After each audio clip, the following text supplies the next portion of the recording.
Dernière séance, moi je suis heureux de voir que ce matin, le Littré expliquait que la clandestinité c'était une forme de vice, donc on va enfin se poser la question de savoir comment lutter contre le vice, et donc cette séance va porter sur la lutte contre la clandestinité. On va commencer avec Georges Vidal. Georges Vidal est professeur agrégé d'histoire, il est docteur en histoire, titulaire d'une habilitation à diriger des recherches sur l'ennemi intérieur et grand spécialiste des rapports entre l'armée et on va dire le phénomène communiste. Il va nous parler de l'armée française et de l'activité communiste clandestine durant l'entre-deux-guerres. Je vous cède la parole, chers collègues. Merci. Alors justement, je vais démarrer sur l'ennemi intérieur. Alors, je ne travaillais que sur l'ennemi intérieur dans l'entre-deux-guerres. Et cet ennemi intérieur, durant cette période, c'est bien évidemment le communisme. Il faut cependant préciser que cet ennemi intérieur ne va pas susciter une mobilisation particulièrement importante de l'État pour le combattre, puisque durant toute cette période de l'entre-deux-guerres, l'ennemi principal et de loin, c'est l'Allemagne. Et donc, cette logique-là concerne avant tout l'armée, qui se préoccupe beaucoup plus, dans sa majorité, de l'Allemagne que du communisme. Alors on verra qu'il y a des exceptions, mais globalement, c'est la tendance générale. Dans la lutte contre le communisme en France, l'armée ne joue qu'un rôle secondaire, étant donné que la réglementation, la législation, confie les missions de répression et de surveillance à la police, et secondairement à la gendarmerie. Ce communisme, je le précise quand même, j'aurais dû le faire au départ, au cours des années 20 et au début des années 30, reste un phénomène politique très secondaire, quasi marginal. Par contre, il devient un phénomène politique de masse à partir de 1935. Et on verra que dans la période du Front populaire, 36-37, cet ennemi intérieur sera considéré à ce moment-là, disons dans une parenthèse, comme un problème plus sérieux que précédemment. Et cela concerne particulièrement l'armée.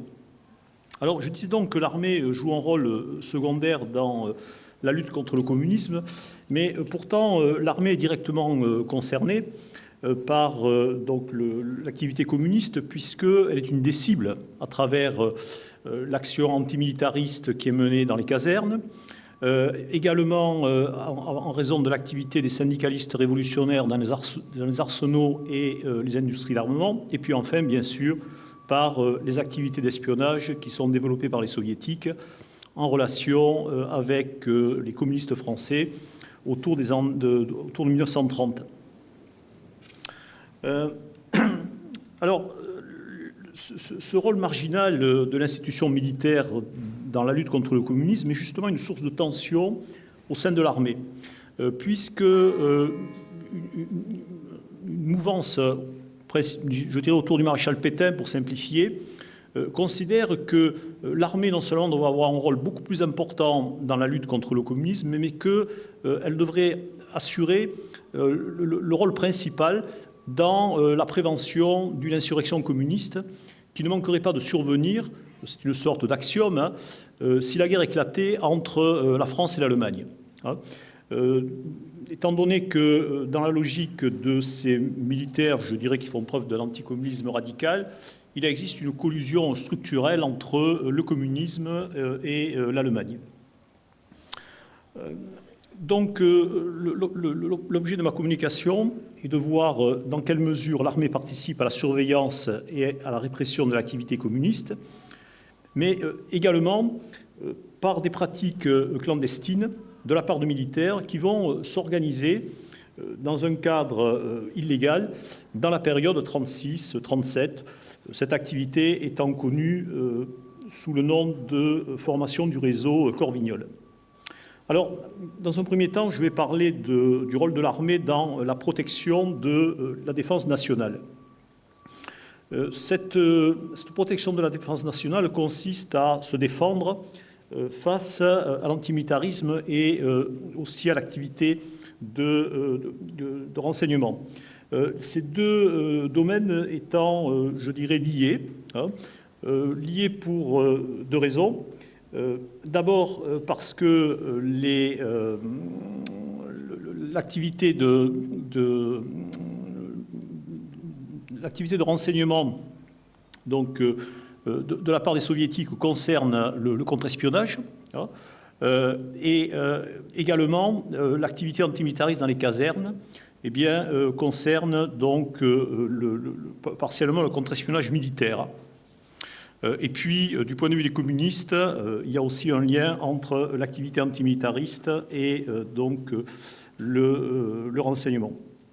Alors, dans un premier temps, je vais parler de cette activité antimilitariste qui s'exerce dans les enceintes militaires. Il faut préciser, pour comprendre le contexte, que cet antimilitarisme communiste garde un caractère limité. Un caractère limité parce qu'il s'agit d'une forme de militarisme, beaucoup plus que d'antimilitarisme révolutionnaire. Étant donné qu'à partir de 1927, on peut fixer à ce moment-là, la doctrine fixée par la direction soviétique et donc reprise par la direction du mouvement communiste international est de considérer que l'on va vers une guerre inévitable contre l'URSS et que la priorité absolue donc est d'assurer la sécurité de cet État. De ce point de vue-là, comme l'armée soviétique à cette époque est assez peu de choses, que sur le plan diplomatique, la marge de manœuvre de l'URSS est très limitée, eh bien, la direction soviétique et du Comintern va accorder une importance particulièrement grande à l'activité antimilitariste dans les armées occidentales et avant tout dans l'armée française, puisqu'elle est à cette époque la principale puissance militaire d'Occident. Donc, dans l'ensemble, je vais vous donner des chiffres pour montrer cette limite de l'antimilitarisme communiste qui a du mal à se greffer sur les réalités du communisme français. En 1928, qui est l'année où culmine, semble-t-il, l'activité communiste dans l'armée française, on relève l'existence de 62 cellules à l'échelle nationale. Ce qui, si on considère qu'en moyenne, ces cellules peuvent compter 3 à 4 membres, eh bien, on a un ensemble de 250 à 300 militants organisés dans les casernes. Ce qui est évidemment un chiffre extrêmement modeste par rapport aux effectifs globaux de l'armée française, mais également un chiffre très modeste par rapport aux effectifs du Parti communiste français de l'époque et en particulier des jeunesses communistes. Dans les années qui suivent, le nombre de ces cellules a tendance à diminuer.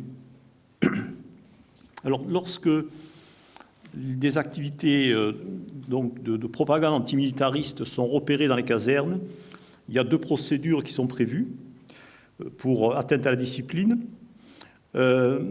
Soit il s'agit de sanctions réglementaires lorsque les faits ne sont pas considérés comme très graves, soit, eh bien, si ces pratiques sont assimilées à des délits, elles déclenchent à ce moment-là une procédure judiciaire pour incitation de militaires à la désobéissance.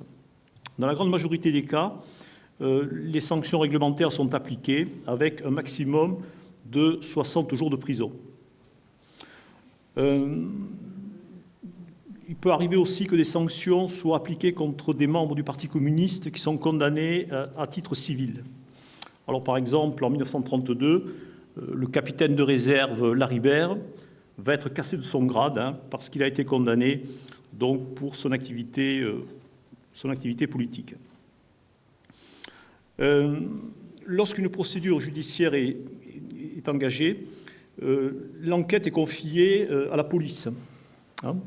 Donc, la police va mener une enquête au sein de la caserne et si les conclusions suffisent, eh bien, il y a ensuite un jugement et une condamnation. Mais ces enquêtes sont relativement rares. Elles sont rares d'abord parce que les relations entre l'institution militaire et l'institution civile ne sont pas toujours faciles, pas toujours simples, et que donc les militaires répugnent à voir la police enquêter dans les casernes. Ensuite, ces enquêtes sont souvent difficiles à mener parce qu'elles concernent des mouvements collectifs. Et donc, pour identifier vraiment les responsables, c'est souvent très compliqué. Ensuite, il y a l'impopularité de la justice militaire dans cette période, qui est un phénomène très, très large et qui est particulièrement fort dans les milieux anciens combattants. Lorsqu'il y a des procès pour antimilitarisme, cela peut entraîner des campagnes de presse, des interpellations au Parlement, donc des situations problématiques pour l'institution militaire. On peut considérer que dans l'ensemble, la sévérité a été inégale selon les régions. Dans les régions considérées comme sensibles sur le plan militaire, stratégique, les enquêtes ont été plus nombreuses. Par exemple, en Alsace, par comparaison avec le Gard. On constate aussi que les condamnations sont particulièrement sévères pour des militaires impliqués dans des affaires d'antimilitarisme en Rhénanie. Mais dans l'ensemble, la répression n'a jamais été systématisée et son efficacité est restée relative. Il y a des cas d'enquête aussi qui ne débouchent sur aucune poursuite puisque les responsables ne sont pas identifiés. Et manifestement, il y a une motivation à poursuivre qui est limitée parce que la menace communiste semble limitée. Ce qui préoccupe surtout les militaires dans cette période de l'entre-deux-guerres et en particulier les années 30, eh bien, c'est le pacifisme du syndicat national des instituteurs qui retient beaucoup plus l'attention que l'activité communiste contre l'armée, que ce soit dans les casernes ou à l'extérieur. Il faut aussi, on peut aussi expliquer le fait qu'il n'y ait pas une grande préoccupation par rapport à l'activité communiste par le fait que la majeure partie des communistes sous le drapeau eh bien, n'ont pas d'activité antimilitariste. Il y a un rejet assez net de ce type de pratique pour des raisons diverses, mais principalement parce que le pacifisme est profondément enraciné dans le communisme français et que par conséquent le type d'antimilitarisme qui est donc impulsé depuis Moscou eh bien, a du mal à s'implanter en France. On retrouvera ce phénomène de rejet ou de réticence à propos de l'espionnage.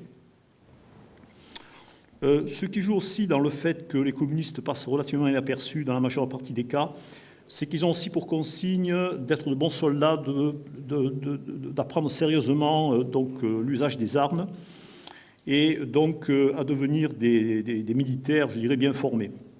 Joue aussi le principe de l'émulation socialiste dans les années 30, qui incite les communistes à être les meilleurs, donc les meilleurs à l'usine, les meilleurs aussi à la caserne, d'apparaître, je dirais, comme des exemples, des modèles à suivre pour les autres. Joue également dans la relative faiblesse de la répression l'insuffisance des mesures préventives. Alors, parmi ces mesures préventives, en principe la plus systématique, consiste à recenser les conscrits communistes, qui sont qualifiés de propagandistes révolutionnaires. Cette mission de recensement, de repérage est confiée à la police et à la gendarmerie. Mais on constate que souvent, eh bien, ce recensement pose des problèmes en termes de qualité, de rigueur, qui semble même s'aggraver au fil du temps, d'après les documents qui les évoquent. Alors, je prends un exemple sur lequel j'ai travaillé, celui du Gard, qui est un département à forte implantation communiste. Alors, en 1922, 14 PR ont été repérés. En 1930, entre 1930 et 1932, aucun PR qui est donc recensé pour le Gard. Et en 1935, alors à partir de cette période, il y a 2 contingents par an. Donc pour le premier contingent, aucun PR. Et pour le second, il y en a 20. Ce qui fait quand même un écart assez étonnant et assez incompréhensible. Ces résultats, globalement, paraissent très faibles par rapport à l'influence du communisme dans le département et également d'une très grande irrégularité qui est inexplicable. Et la suspicion sur la qualité de ce recensement est d'autant plus forte que, durant toutes les années que j'ai données, il n'y a pas un seul PR qui est recensé dans le bassin à l'est de la Grande-Combe, qui est quand même la principale zone d'implantation communiste du département, étant donné que la grande majorité des PR eh bien, proviennent des zones rurales, c'est-à-dire des zones d'enquête de gendarmerie.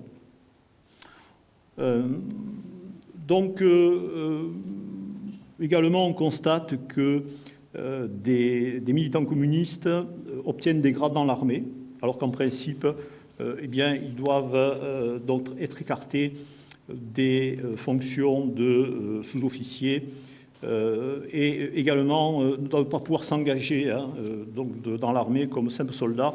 On a postérieurement des exemples qui montrent que beaucoup ont échappé à ces repérages préalables. Alors, également dans les industries d'armement, la lutte contre le communisme est manifestement aussi très problématique. Cette lutte contre le communisme donc, correspond au problème du syndicalisme de la CGTU, donc CGTU qui est lié au Parti communiste, et également à la question du renseignement. Alors, sur la lutte contre le communisme dans les industries d'armement et les arsenaux, la marge de manœuvre est limitée, puisqu'il est interdit de sanctionner pour délit d'opinion ou de refuser d'embaucher pour le même motif. Donc, on ne peut sanctionner que des actes de propagande caractérisés, ce qui, évidemment, est très difficile à établir. Alors, ce que l'administration a cherché à faire, c'était exercer une surveillance très étroite des meneurs, de ceux qui ont été repérés donc, comme jouant un rôle important. Le problème, donc, l'objectif était de les prendre en faute sur le plan professionnel.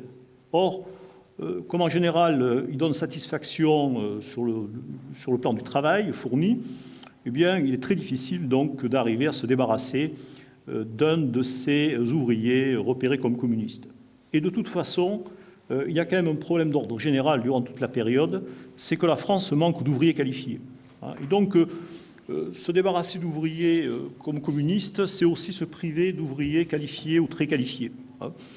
Donc, c'est une alternative qui fait que finalement, on préfère garder les communistes, même si on préférerait les voir ailleurs. Donc, du fait de ce laxisme, entre guillemets, la question des arsenaux et des industries d'armement est un sujet de friction entre les militaires et les autorités civiles. Car les militaires reprochent au pouvoir, aux autorités, de manquer de poigne dans la lutte contre le communisme. En particulier, alors il y a la question de l'espionnage, bien sûr, mais il y a également l'accusation de sabotage, de multiplication d'incendies organisés par les communistes. Alors, il y a eu des travaux sur ces questions qui montrent qu'en réalité, ce type de pratique est inexistant, mais en tout cas, c'est ce que pense l'administration militaire par rapport donc, à la gestion de ces arsenaux et industries d'armement. Alors, ce mécontentement au sujet des établissements militaires est lié aussi au développement de l'activité d'espionnage à la fin des années 20 et au début des années 30 de la part des soviétiques. Alors, j'en arrive maintenant au rôle des services spéciaux dans la lutte contre le communisme. Alors, les services spéciaux militaires, donc, ici, correspondent au contre-espionnage. Alors, comme je l'ai dit tout à l'heure, la délimitation n'est pas très claire entre le contre-espionnage, contre le renseignement soviétique, et puis la lutte politique contre le mouvement communiste. D'une part, on a l'implication de militants communistes dans des activités d'espionnage, et puis, d'autre part aussi, le contre-espionnage est organisé sur deux versants différents, le versant policier et le versant militaire. Alors, la police est compétente en matière de contre-espionnage sur le territoire national. Et en principe, le contre-espionnage militaire, c'est-à-dire la section de centralisation du renseignement, c'est son nom officiel, doit pratiquer dans le contre-espionnage hors des frontières. Et cette section, qui a d'ailleurs des moyens limités, est divisée en trois ensembles, trois sections. Je vous précise parce que c'est intéressant. Il y a la section allemande, la section italienne, et puis une troisième section qui est un peu fourre-tout et dans laquelle on trouve donc l'URSS.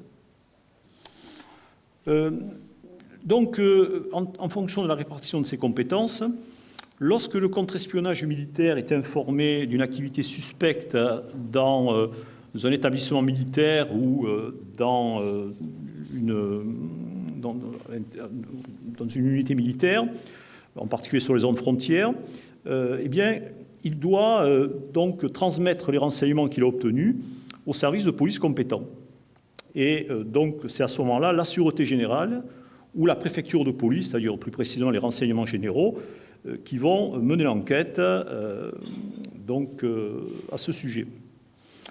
Alors ça, c'est le principe. En fait, dans la réalité, l'organisation du contre-espionnage en France, donc, qui est dualiste à cette époque, est assez floue.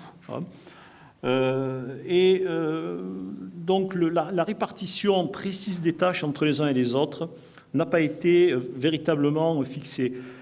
En particulier, le contre-espionnage militaire a quand même une activité au moins minimale concernant le territoire national, puisqu'elle possède un fichier à propos des actes d'antimilitarisme et de propagande communiste. Et puis, dans la période de 1936-1938, on constate aussi plusieurs incursions de la SCR dans le renseignement politique et social. Ceci étant dit, ce qui est net, c'est que le contre-espionnage militaire ne cherche pas à étendre son champ de compétences, son champ d'action dans le domaine de la surveillance politique ou sociale. Je dirais même qu'au contraire, il a plutôt tendance à chercher à s'en désengager dans la mesure où il peut avoir affaire à ce type de problématique.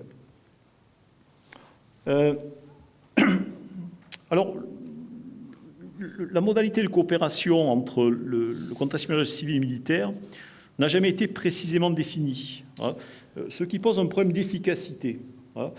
Parce que selon certains textes, c'est quand même le contre-espionnage militaire qui joue un rôle, je dirais, d'orientation stratégique, et puis d'autres textes vont dans le sens contraire.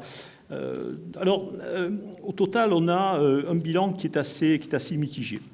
Alors, sur le plan de l'action à l'étranger, très rapidement, manifestement, le contre-espionnage s'intéresse peu à l'activité communiste. Donc, on a des résultats qui semblent médiocres. Si on prend le cas de la Pologne, par exemple, en Pologne, le service de renseignement français et le contre-espionnage mènent une coopération avec les services polonais. Mais c'est exclusivement tourné contre l'Allemagne. Contre l'URSS, les Français veulent absolument ne pas s'engager, pour toute une série de raisons. Donc on retrouve cette orientation qui est tournée fondamentalement contre l'Allemagne. Alors le bilan en France, pour le contre-espionnage, le rôle donc du contre-espionnage militaire apparaît à l'occasion d'une série d'affaires. Alors ça commence en 1923, il y a une seconde affaire en 1927 qui est plus importante, c'est l'affaire Crémé, et puis surtout en 1932 il y a l'affaire Fantomas, qui va être la plus célèbre et la plus importante de ces affaires. Et à travers l'affaire Fantomas, on voit que le contre-espionnage militaire a quand même un rôle qui, dans les faits, reste modeste et très subordonné à celui du contre-espionnage policier. Alors, je ne vais pas raconter l'affaire Fantomas, qui est assez compliquée, mais en quelques mots, donc Fantomas, c'est le pseudonyme que s'est attribué le chef du réseau, qui s'est mis en place début 1932. C'est un juif polonais qui donc est rattaché au service de renseignement de l'armée russe, de l'armée soviétique. Alors, donc, il met en place ce réseau dans lequel il intègre donc des militants du Parti communiste. Ce réseau fonctionne très peu de temps, puisqu'il est démantelé donc, dès le mois de juin 1932. Donc il a dû fonctionner 2 mois à peu près, 2-3 mois. Alors les enseignements de cette affaire, c'est qu'on a affaire à un double échec. Alors on a un échec d'abord des services soviétiques qui ont fait preuve d'un très grand amateurisme, qui ont été infiltrés au plus haut niveau par le contre-espionnage. Oula, j'ai pris beaucoup de retard. Donc, c'est aussi un échec pour le contre-espionnage français, alors policier, mais aussi militaire, et surtout militaire. Parce que l'enquête avait suffisamment avancé pour savoir que Fantomas avait donné comme directive de voler une arme, un nouveau modèle d'arme, une arme automatique, produite par la manufacture de Châtellerault. Et d'ailleurs, il n'y a aucun volontaire qu'on va pouvoir charger de voler cette arme, et Fantomas finalement décide de voler des plans. Et alors, le directeur de la manufacture avait reçu comme consigne de la SCR de surtout ne pas prendre de mesures de protection, de mesures de surveillance, de laisser les choses évoluer naturellement pour pouvoir prendre donc sur le fait le vol des plans. Bon, et puis le directeur a complètement désobéi et au contraire il a durci la surveillance et évidemment ça a été remarqué par ceux qui devaient voler les plans et ils ont tout annulé. Alors Fantomas a été prévenu et donc il a été arrêté en catastrophe à Paris par les renseignements généraux. Alors donc il n'y a pas eu grand-chose qui a été trouvé à reprocher à ceux qui... Alors il y a eu une soixantaine d'arrestations et il y aura 7 condamnations. Alors Fantomas est condamné aux 3 ans de prison, il fera ses 3 ans puis il sera renvoyé à l'étranger. Donc le problème de cette affaire, c'est qu'elle montre les faiblesses structurelles du contre-espionnage et la nécessité aussi de développer dans l'armée une véritable culture du contre-espionnage et de protection du secret, en particulier dans les arsenaux.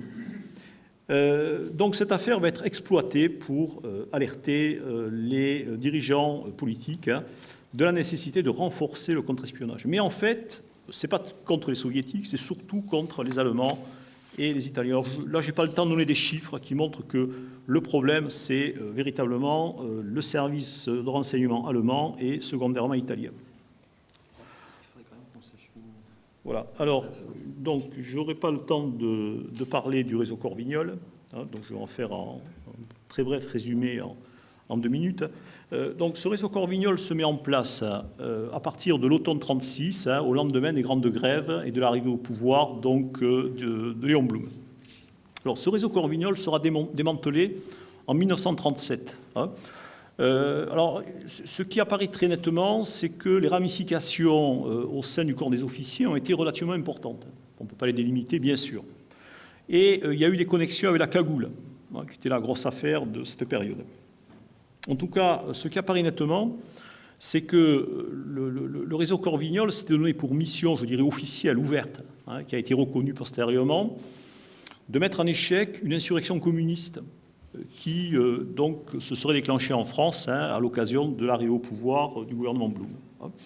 Alors en fait, cette logique qui s'est inscrite dans un contexte de panique montre 2 choses. La première, c'est que à ce moment-là, il y a une crise de crédibilité dans l'autorité de l'État. Il y a cette idée que l'armée doit se substituer au pouvoir politique qui est incapable de faire face à une situation d'urgence. Et deuxième chose, c'est qu'on voit à ce moment-là, rencontrer un écho tout à fait considérable dans le corps des officiers, de la mouvance autour du maréchal Pétain qui, dès le début des années 30, considérait que le risque d'insurrection communiste était un risque majeur et qu'il fallait donc confier à l'armée la mission d'y faire face. Alors, ce que l'affaire Corvignol montre aussi, c'est que l'institution militaire, à travers le haut commandement, à travers aussi les services spéciaux, a échappé à la contamination du phénomène Corvignol et va rester, je dirais, dans le cadre de la légalité, avec ensuite une dimension politique de l'affaire Corvignol qui sera cantonnée à quelques cas, je dirais quelques boucs émissaires. Le plus connu, c'est Loustono-Laco, avec l'attitude des communistes, il faut le préciser au Parlement, qui ne vont pas chercher, vous voyez, à faire de cette affaire-là un scandale national. Et c'est un peu l'attitude des communistes après le 6 février, d'ailleurs. On retrouve, en partie pour les mêmes raisons et puis pour des raisons différentes. Voilà, donc pour terminer, je voulais dire à propos de cette affaire Corvignol et de cette crainte d'une insurrection communiste avec deux logiques qui s'affrontent dans l'armée, une logique, je dirais, légaliste et puis une logique anticommuniste radicale, que cette logique, donc cet affrontement, on le retrouvera durant la Seconde Guerre mondiale, donc à travers le régime de Vichy, et puis ensuite dans la période donc, de la pré-libération et de la libération. Voilà, je m'excuse d'avoir été trop court et un peu confus. Voilà. J'espère que l'essentiel a été entendu. Voilà. Merci, cher collègue. Et pour continuer dans la vie, ce qui est intéressant à chaque fois, c'est que finalement, nécessité fait loi une fois de plus, et que face à l'absence de monnaie effectivement dangereuse dans l'armée ferme dangereusement les yeux sur la clandestinité locale. Enfin, je pense qu'il y aura des choses à dire, mais je vais tout de suite céder la parole à Elie Tenenbaum. Elie Tenenbaum est chercheur, notamment à l'IFRI. Il est l'auteur d'un ouvrage récemment publié et excellent sur les guerres irrégulières. Mais là, il va nous faire une présentation sur un travail de flic, police et renseignement dans les guerres de libération nationale. Donc, nous vous écoutons immédiatement. Merci beaucoup, Gilles, pour cette introduction. Et que les policiers et même les gendarmes qui sont encore présents dans la salle donc me pardonnent pour ce titre, un travail de flic, qui reprend évidemment l'expression célèbre attribuée au lieutenant-colonel à l'époque Bijard, alors commandant du 3e régiment de parachutistes coloniaux durant la bataille d'Alger. Il n'y a évidemment aucun mépris pour moi pour cette noble profession, mais ce mot d'humeur utilisé encore une fois par le colonel Bijard à l'époque désignait à mon sens de façon assez intéressante l'inconfort à l'égard de la mission d'abord qui avait été confiée à la 10e division parachutiste du général Massu d'exercer, je cite, les pouvoirs de police normalement impartis à l'autorité civile selon les termes de l'arrêté exact du préfet d'Alger, Serge Barret, le 7 janvier 1957. Et par-delà cette directive, l'enjeu fondamental de la guerre irrégulière, dans laquelle, et là je cite un autre officier de ces guerres britanniques, cette fois-ci le général Frank Kitson, qui disait que dans ces guerres irrégulières, la difficulté ne réside pas tant dans la capacité à détruire l'adversaire que dans la capacité à le trouver. Corollaire donc de la nature essentiellement clandestine de l'adversaire irrégulier et donc de la nécessité non seulement d'un renseignement, mais encore plus d'un renseignement de type policier, ce que je vais appeler renseignement policier ici, qui n'est pas forcément mené uniquement par des forces de police ou de sécurité intérieure. C'est un paradoxe que je vais essayer d'éclairer ici, mais on peut avoir des forces militaires qui mènent du renseignement policier autant que des forces de police dans ce contexte insurrectionnel. Qu'ils soient donc conduits, comme je disais, par les armées ou par des forces de sécurité intérieure. Je vais laisser passer le glas. Le renseignement policier demeure l'une des capacités clés qui ont façonné ces guerres dites de libération nationale au XXe siècle et continue, à mon sens, à déterminer assez largement les opérations antiterroristes, Thomas en parlera dans un instant, et les opérations de contre-insurrection encore aujourd'hui. À partir donc des exemples français, britanniques et américains, dans une moindre mesure, je serai plus court sur les Américains, qui sont finalement les trois principales puissances occidentales impliquées dans des conflits coloniaux et post-coloniaux sur cette période, et dont j'ai pu également étudier les archives du fait de mes compétences linguistiques limitées au français et à l'anglais. La présentation donc se penchera sur la manière dont les puissances occidentales ont exploité leur renseignement policier dans leur lutte contre les adversaires irréguliers entre 1945 et 1975. Une intervention qui abordera d'abord le rôle de la clandestinité dans le modèle de guerre irrégulière auquel sont confrontés les Occidentaux, puis la place du renseignement policier dans la réponse qui sera apportée, et enfin le rôle joué par la formation des appareils de police et des services de renseignement du tiers-monde après la phase de décolonisation. Alors, pour comprendre tout d'abord le problème, il faut évidemment s'intéresser à l'adversaire.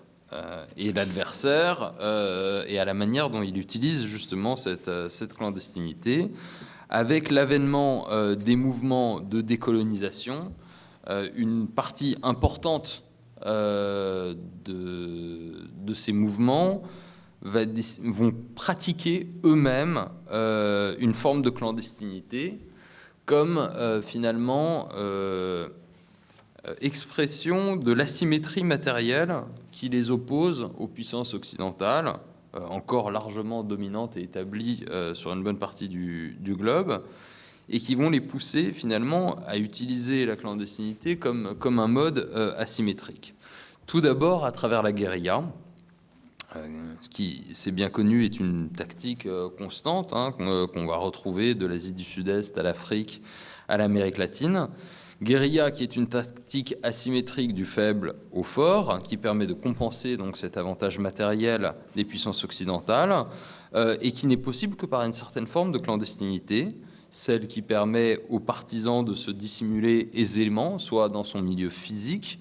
On parlait de camouflage tout à l'heure dans la formation des officiers français dans la résistance. Évidemment, le camouflage en fait partie, tout particulièrement à l'aide de terrains accidentés ou de la végétation, mais surtout se camoufler dans le milieu social avec l'absence de l'uniforme. Je pense qu'on a beaucoup parlé au cours de la dernière table ronde, qui permet à un guerriero de se fondre aisément dans la population pour peu qu'il abandonne son arme. Mais si la guérilla est pratiquée depuis l'Antiquité, la spécificité des mouvements de libération nationale du XXe siècle est d'avoir intégré cette tactique éprouvée à un appareil politique clandestin de mobilisation des populations. C'est particulièrement vrai dans le modèle dit de la guerre révolutionnaire, développé par les communistes chinois lors de la longue guerre civile qui les a opposés aux nationalistes du Kuomintang entre 1927 et 1949. Où ils ont pu puiser d'une part dans les techniques soviétiques de mobilisation des masses, mais aussi dans un certain nombre de traditions chinoises d'organisation et de gouvernance locale. Et finalement, en couplant ces deux techniques, les Mao et ses comparses sont les premiers à tisser un réseau étroit d'associations paysannes, de syndicats ouvriers, de mouvements de jeunesse qui vont systématiser et garantir le soutien populaire à leur mouvement de libération et évidemment leur force de guérilla. C'est la formule classique, apocryphe vraisemblablement attribuée à Mao du partisan vivant dans la population comme un poisson dans l'eau. Je dis apocryphe parce que l'attribution directement à Mao est loin d'être évidente parce qu'on le trouve d'abord dans un pamphlet traduit en anglais, mais ce qui est sûr, c'est que c'est une formule qu'on retrouve assez régulièrement dans les textes communistes chinois de l'époque. Et donc, finalement, organiser la population de manière à assurer à l'insurrection un afflux crucial en recrues, en combattants, en ravitaillement, en vivres, en financement et évidemment en renseignement.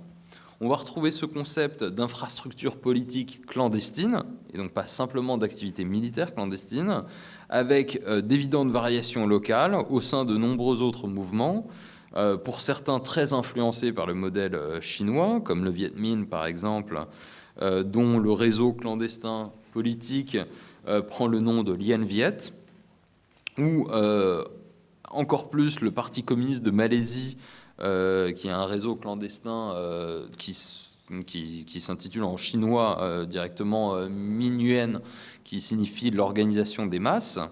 mais aussi dans d'autres mouvements beaucoup plus éloignés idéologiquement du communisme chinois et même du communisme tout court, comme le FLN algérien par exemple, qui a néanmoins son organisation civile qui vise à justement encadrer et assurer le soutien de la population, organisation qui prend le terme générique en arabe de Nizam, le système, qui est exploité par le FLN.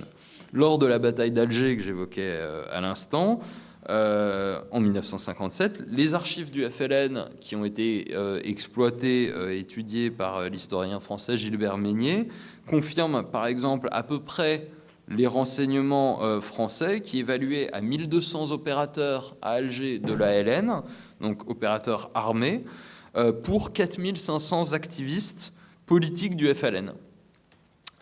Donc ce ratio politico-militaire de 1 pour 5 en faveur du politique, et qu'on retrouve un peu partout avec des chiffres différents, en Malaisie on est plutôt à 1 pour 10, va profondément déstabiliser les appareils de sécurité occidentaux qui sont habitués à se concentrer justement sur une menace avant tout militaire et paramilitaire. Or, si les armées occidentales, dans ces guerres de libération nationale, vont s'adapter tant bien que mal aux caractéristiques tactiques de la guérilla, qu'il s'agisse du combat de jungle, de la mobilité, voilà, du coup de main, etc., elles demeurent longtemps incapables de s'attaquer justement à cette question de l'infrastructure politique clandestine. Et pour cause, le renseignement militaire est formé pour identifier des unités ennemies sur le champ de bataille, à cette époque-là, de manière encore assez classique, pour repérer un adversaire structuré, en divisionné, et pas des réseaux d'individus travaillant sous de fausses identités et problèmes supplémentaires qui souvent ne portent pas d'armes, ce qui les situe en dehors des cibles légitimes dans le droit des conflits armés. Cette tâche, donc, de démanteler des réseaux politiques clandestins incombe en principe au renseignement policier, justement, qui a toujours comporté, depuis sa structuration au XIXe siècle, une dimension politique, en métropole comme dans les zones coloniales, pour observer, justement, les milieux subversifs d'opposition politique, etc. Mais problème du renseignement policier, on a souvent des services qui sont taillés pour faire face à des groupuscules, davantage qu'à des organisations de masse, justement, et donc qui sont à minima sous-dimensionnés pour faire face au caractère d'embrigadement populaire des mouvements de libération nationale, voire des fois incapables d'opérer dans des milieux extrêmement contraints de conflits.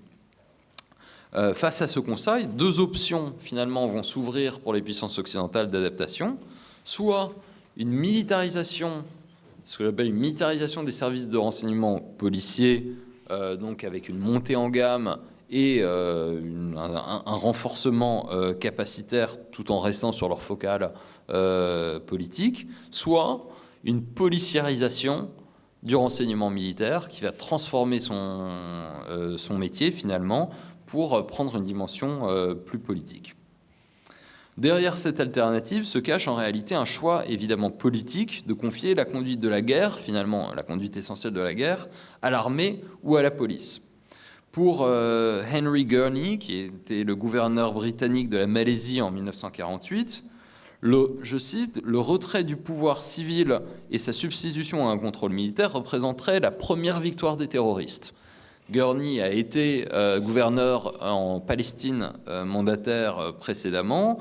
Il a vu l'application de la loi martiale et il estime que c'est l'une des raisons pour lesquelles il y a eu...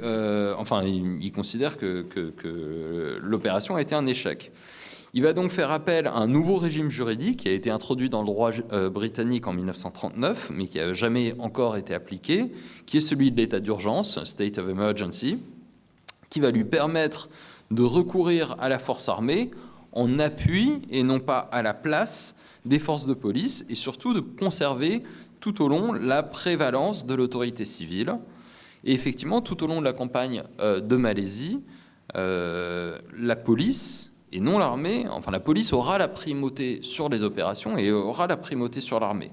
C'est vrai sur le plan numérique, puisqu'au plus fort du conflit, on compte 67 000 policiers en Malaisie contre seulement 40 000 militaires britanniques. Et ce dispositif, mais c'est également vrai sur le plan opérationnel, puisque l'armée est vraiment détachée en appui, son statut, son mandat, est d'être en appui aux unités de police, et c'est toujours la police qui prévaut. Ce dispositif va devenir un leitmotiv dans la contre-insurrection britannique, puisque l'état d'urgence sera appliqué dans toutes les autres campagnes, au Kenya, à Chypre, à Aden, Oman, etc. L'organe principal du renseignement policier britannique à cet égard, en Malaisie et encore une fois ailleurs, parce que ça va être exactement répliqué dans les autres campagnes, c'est la Special Branch, qui est une unité de police spéciale créée par Scotland Yard en 1884, à l'époque par donc la Metropolitan Police de Londres, pour lutter contre les révolutionnaires irlandais, modèle, on va dire, 19e siècle, d'une police plutôt luttant contre des groupuscules, mais qui va se développer considérablement, recevoir en son sein un certain nombre d'officiers issus de l'armée et des forces spéciales, d'officiers de renseignement qui vont être détachés au sein de la police pour apprendre les techniques policières sous couvert, on va dire, d'une structure qui reste une structure civile. Et donc qui va développer rapidement une expertise dans la connaissance de l'infrastructure clandestine du Parti communiste malais, mais ensuite d'autres organisations insurrectionnelles, avec plusieurs moyens. D'abord, la capture et l'interrogatoire des prisonniers, enfin surtout la centralisation de l'interrogatoire des prisonniers, l'incitation à la désertion, pour créer des indicateurs au sein de l'organisation qui vont faire l'objet d'un programme spécifique, c'est les SEPs, les Surrendered Enemy Personnels.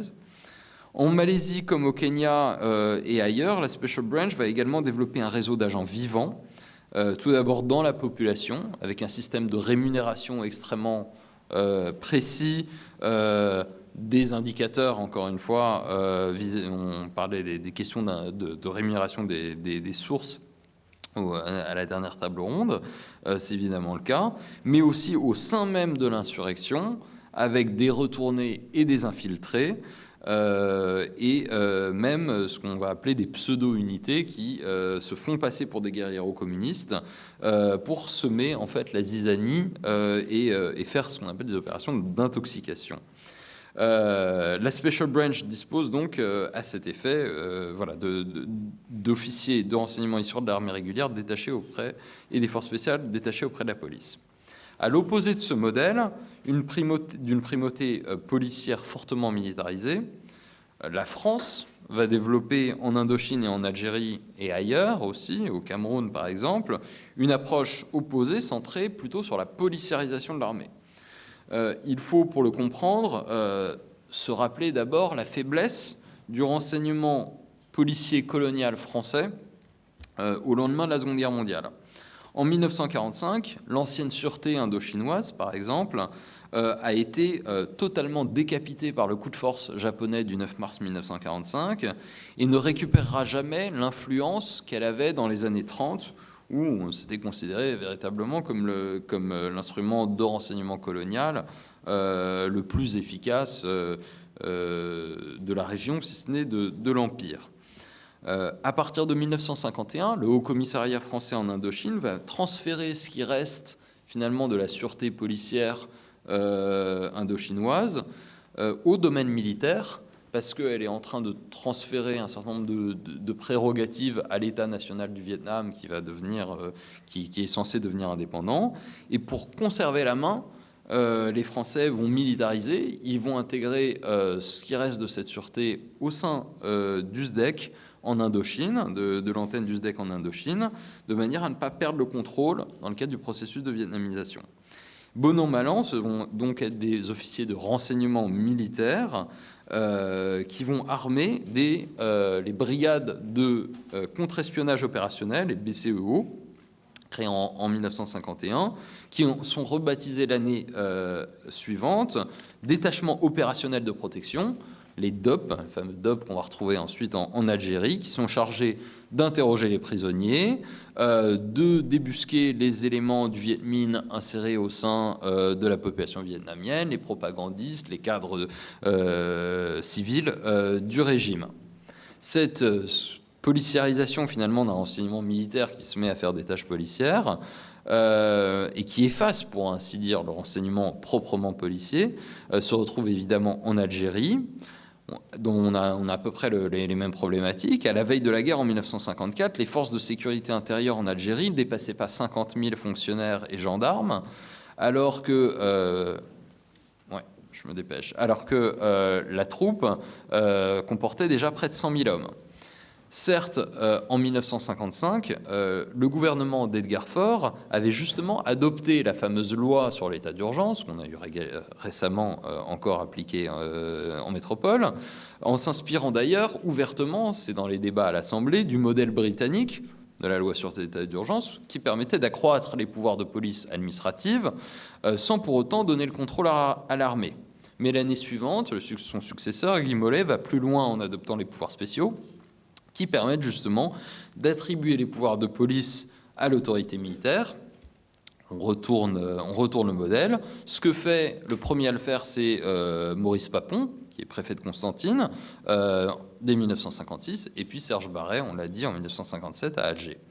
Cette suspension du pouvoir civil, qu'on va retrouver ailleurs, par exemple dans les pays d'Amérique latine, a un impact direct sur la fonction de renseignement, puisque en Algérie aussi, on va retrouver les DOP, les détachements opérationnels de protection, qui sont nés en Indochine, mais de façon beaucoup plus systématique, chargés de démanteler l'infrastructure politique du FLN, le Nizam, que j'évoquais tout à l'heure, avec des moyens et dans les conditions que l'on connaît. Je ne rentre pas dans le détail, le travail de Raphaël Branche, évidemment, sur la torture, les mauvais traitements, les éliminations extrajudiciaires, etc. Sur le plan opérationnel, les méthodes peuvent ressembler à celles de la Special Branch britannique en Malaisie et au Kenya. Les Français en Algérie pratiquent aussi la centralisation des interrogatoires et leur exploitation immédiate par des unités commando, l'infiltration, le retournement, l'intoxication de l'adversaire, la bleuite de Paul-Alain Léger que beaucoup de gens connaissent ici, ce qui permet évidemment de retourner contre lui le cloisonnement et la paranoïa qui entourent toute organisation clandestine. L'idée, c'est aussi de retourner la clandestinité contre son adversaire. La policiarisation de l'armée conduit toutefois à sa politisation, puisque laissée avec les pleins pouvoirs à Alger, enhardie par un exécutif parisien instable et en manque de vision stratégique, l'armée s'en prend à s'émanciper non seulement de la police, mais du politique, avec les résultats que l'on sait en 1958 et 1961. Ces deux modèles français et britanniques de renseignement militaire aux policiers demeurent toutefois propres à la période coloniale, dans laquelle les puissances occidentales pouvaient agir plus ou moins directement sur des territoires dépendants. Un troisième modèle émerge au cours des années 60 avec la décolonisation, qui est celui de la formation au renseignement policier des services de sécurité des pays nouvellement indépendants, de ce qu'on appelle déjà à l'époque le tiers-monde. On retrouve évidemment les anciennes puissances coloniales qui poursuivent leurs anciens modèles, désormais de façon plus indirecte via leurs nouveaux partenaires indépendants. On ne sera donc pas surpris de voir les anciennes colonies britanniques adopter le modèle de Special Branch. C'est toujours le cas aujourd'hui. La Malaisie a encore une Special Branch, évidemment indépendante de Londres, mais ils sont toujours formés à l'aide d'anciens policiers britanniques devenus en général conseillers, souvent détachés auprès du MI6 d'ailleurs, et dont l'action est coordonnée depuis Londres par un comité de contre-subversion, qui est un comité interministériel, mais c'est notamment le IRD britannique qui gère ce fonds.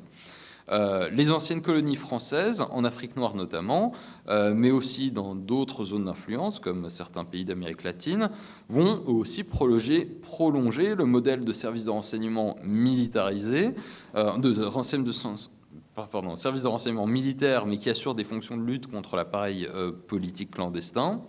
De fait, c'est le SDEC qui va pendant longtemps assurer la formation des services de renseignement partenaires. Et même s'il existe un service de coopération internationale de police, le SKIP, qui est créé en 1962, en fait, il est largement, au moins dans sa dimension renseignement, animé justement par le SDEC. Ce rôle du renseignement de police et de lutte contre l'infrastructure, et ça sera mon dernier point, se retrouve également dans l'école américaine, sur laquelle j'aurais malheureusement pas le temps de parler beaucoup aujourd'hui, mais juste pour dire que dans les années 50, émerge sous l'administration Eisenhower un programme d'assistance à la sécurité intérieure des pays, je cite, des pays du monde libre les plus vulnérables à la subversion, programme qui, selon son mandat, vise notamment à aider les polices, et non pas les armées, à la destruction de l'appareil communiste dans leur pays. Sous Kennedy, ce programme prend de l'ampleur et est rebaptisé Office of Public Safety, OPS, qui est intégré au sein de l'Agence internationale pour le développement. Jusqu'à sa dissolution en 1974, l'OPS sera chargé de former, encore une fois, les polices davantage que les armées, alliées aux États-Unis, à la lutte contre les appareils politiques clandestins. Quoique assez largement infiltré par la CIA, l'OPS est aussi composé d'anciens policiers américains, de police d'État, du FBI, à l'instar par exemple de Dan Mitrione, qui était un ancien policier américain, devenu conseiller de l'OPS en Uruguay, et qui sera kidnappé et assassiné par la guérilla urbaine des Tupamaros en 1970. L'OPS héberge également à Washington une International Police Academy qui se spécialise dans la formation des services de renseignement policiers à des fins de lutte contre les organisations clandestines. Et je conclus. Donc, par ce tour rapide, après ce tour rapide d'horizon de la place du renseignement policier dans les guerres de libération nationale, vous l'aurez compris, d'une part, ce renseignement de police n'est paradoxalement pas toujours assuré par des forces de police. Il peut être un renseignement militaire policiarisé. Inversement, quand la police demeure l'agence de renseignement principale, elle tend à se militariser pour faire face aux impératifs d'une guerre de libération. Vous l'aurez également compris, aucun de ces deux modèles n'est une garantie contre les dérives éthiques d'un renseignement en contexte insurrectionnel. Manipulation, torture, liquidation extrajudiciaire ont été pratiquées tant par les policiers que par les militaires dans ces pratiques-là. En revanche, on observe quand même que le modèle de police militarisée tend davantage à laisser le pouvoir civil en contrôle du processus que dans les systèmes de renseignement militaire policiarisé, on va dire. Quoi qu'il en soit, cette problématique demeure encore largement sous-étudiée dans une historiographie des guerres de libération nationale qui continue à faire la part belle de la dimension justement proprement militaire de ces conflits. Et à l'heure où nous sommes encore engagés aujourd'hui dans des conflits similaires au Moyen-Orient, au Sahel et ailleurs, il me semble donc crucial de s'y pencher en historien et en intellectuel. Et voilà, je m'arrête là. Merci.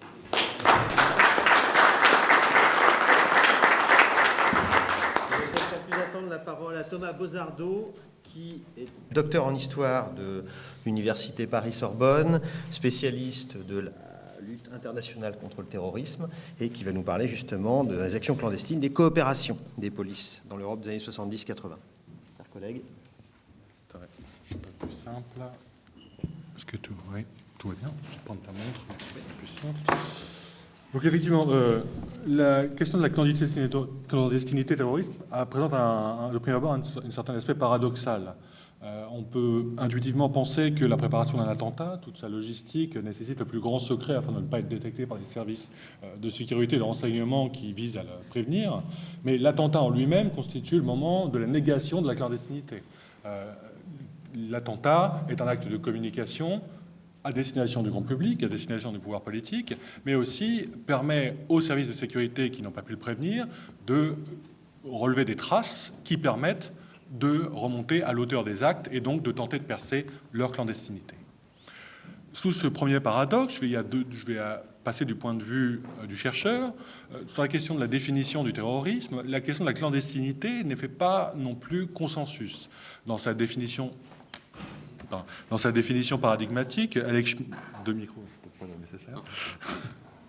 dans sa définition paradigmatique, Alex Schmidt, à la fin des années 80, écrit que le terrorisme est le fait d'acteurs clandestins ou semi-clandestins, mais dans l'explication de la définition, qu'il a compilée grâce à un questionnaire envoyé aux chercheurs du champ d'études de sécurité à la fin des années 80, le caractère clandestin de l'action terroriste n'est mentionné que par 9% des chercheurs.